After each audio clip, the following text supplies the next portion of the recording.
Let's have a discussion about what rods I bring on the kayak when I go fishing. Sit tight.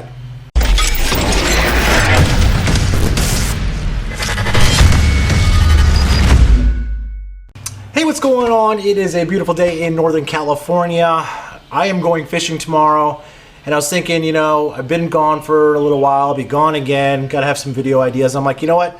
Never talked about the rods and reels that I bring when I go kayak fishing. Now, they're actually different than the ones that I bring when I'm on a boat. Obviously, on a boat, I bring more. When I go kayak fishing, I only bring 5 rods and reels.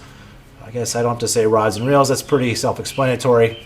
I bring 5 rods and reels, of course, are attached to them. Now, a long time ago when I first started this channel, I did a rod and reel arsenal, and it was really bad and it was stupid. And I didn't really talk about the rods and the reels that I use. I just said that I use one brand and I use one brand only, and that's 13. So what I'm gonna do right now is I'm going to highlight the reels and the rods that I'm bringing tomorrow when I hit the Delta. And this is pretty standard, even if I'm not hitting the Delta, if I'm just hitting the lakes. And I'll kind of go through why I'm bringing them. So let's start.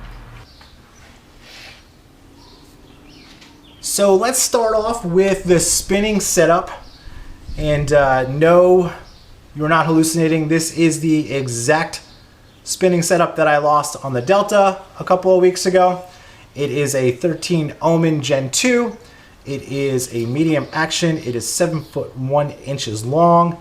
This is the 1.3 Creed X. This is 15-pound Power Pro High Vis. And this is 12-pound Seaguar InvisX. And this is my sissy stick or my drop shot setup for the kayak. Now, you're probably saying 12-pound floor for a drop shot, that's pretty heavy.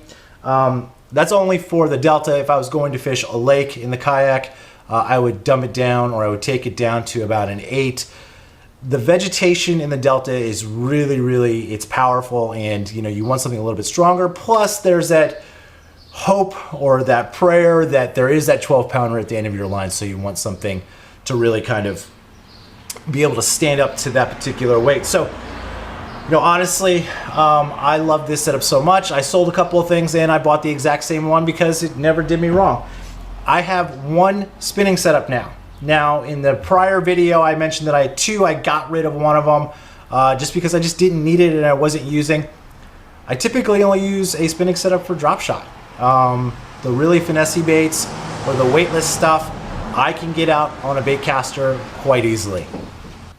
So next up would be my Topwater Rod, and it is a 13 Omen Gen 2. This is a Concept A. This is in the 7-speed or 7-to-1-to-1. This is 7 foot 1. This is a heavy action rod with a fast tip, and this is 65-pound Max Kataro, which is made by Power Pro.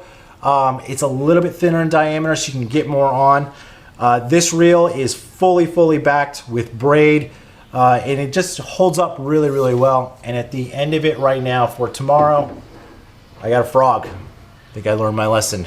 The vegetation is coming up on the Delta, and I really want to be able to fish over it and possibly get some really great topwater blowups. This will also hold my whopper ploppers. This will hold my topwater walking baits. And I used to have 2 of these. I just have 1 because I'm in a kayak 95% of the time, and honestly, I'm trying to simplify things. Now, next up is another Omen Gen 2, 7 foot 1, but this one's in a medium heavy. This is my Senko rod, and this is my Texas rig rod. This is Concept A, 7:1-to-1 gear ratio. Put the purple on it. I like this rod. This has gotten a lot of use on it, a lot of wear and tear on it. And as you can see for tomorrow,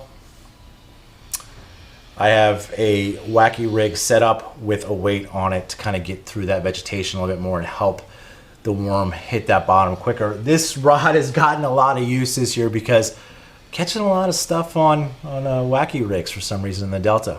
But Senko's work, right? So next up is one of my cranking setups. This is a Omen Gen 2. You'll notice that with the cranking setups, because they're moderate action, and this is 7 foot long, the cork is up here. On the other models, there's actually an EVA foam there. It's kind of how you can really determine which rod is which when you're out on the water. Obviously, I'd mentioned before, tricked it out again. This is a 6-to-6 gear ratio. This is the 12-pound Invisex on here. And all of these reels, even the one that I just showed you for the Senko rod, are backed with braid, either 65 or 50, whatever I had more of that particular time. And maybe about a quarter of the spool is actually the fluorocarbon, because braid never gains memory. Or it does, but it just kind of, it's easy to work out. And fluorocarbon in heat, stuck in the garage, or even out on the water, it goes quite quickly. So you're probably changing your fluorocarbon out, every 2 months, maybe, if you can get it to last that long. And it's just a waste of money. So I got smart this year and I started backing everything with braid. At the end of this right now is a spinnerbait. Real quickly on the spinnerbait, this is the KVD Scorcher. You can only buy this at Bass Pro. The reason why I went to Bass Pro the other day was because the blades on this are smaller, and you apparently can really burn this. And also I think with the vegetation in the Delta, it'll go through those weeds a little bit better. This is got crankbaits at the end of it sometimes. Most of the time it's got the crankbaits, it's got the spinnerbait. So I love this stick. The action on it is fantastic. It's super sensitive. And I don't know if I mentioned this, but it's 7 foot long. And lastly, when I'm out on the kayak, it is another Omen Gen 2. This is a 7'3". Basically a 7 to 7:1 gear ratio. Same deal, 12-pound fluoro on here, backed with the braid. And at the end of this right now, I have a light punching setup. Now, a lot of people are, maybe not a light punching setup, maybe more like a heavy flipping situation. This is a 1/2 ounce, and this obviously is a brush hog. So, a lot of people probably would tell me that I'm crazy for actually using fluorocarbon on the Delta to kind of get through that vegetation. I've never had an issue. Straight punching, of course, I would do straight braid. I love this rod. I love all the rods. Like I said in the prior video that was really crappy, I fish one brand. All the reels are Concept A's. This is another 7 to 1. Great reel speed on it. Now, like I said, I bring 5 rods and reels when I go kayak fishing. But I don't know if you can tell, I have more than 5 rods back there. The other rods are for when I'm out on a boat or specific applications. I have a 7-11 Omen Gen 2 with an 8 to 1 gear ratio on it, Concept A.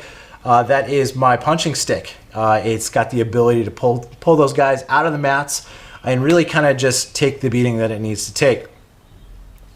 And I also have a larger cranking stick that holds small swim baits. Now, I'm doing a swim bait giveaway right now, and all the swim baits that I'm giving away are less than 2 ounces, but I got away from throwing really heavy swim baits. So I don't have a swim bait stick, so to speak. The larger, which is a 7.6 cranking stick from 13 Fishing, that kind of gets me to that Gantrel, that junior Gantrel level, where the action on the rod is still really solid, and I can feel everything, and I'm not hucking those big baits. Now, I don't bring that stick out on the kayak. I just don't like to throw big baits when I'm in a kayak. I'm on a boat though, that stick's coming with me, especially if I'm fishing the Delta. And if it's the middle of the summer and I'm going out with a buddy on his boat, I'm bringing that punching stick as well. I think I nailed all of them. Yep, those are all.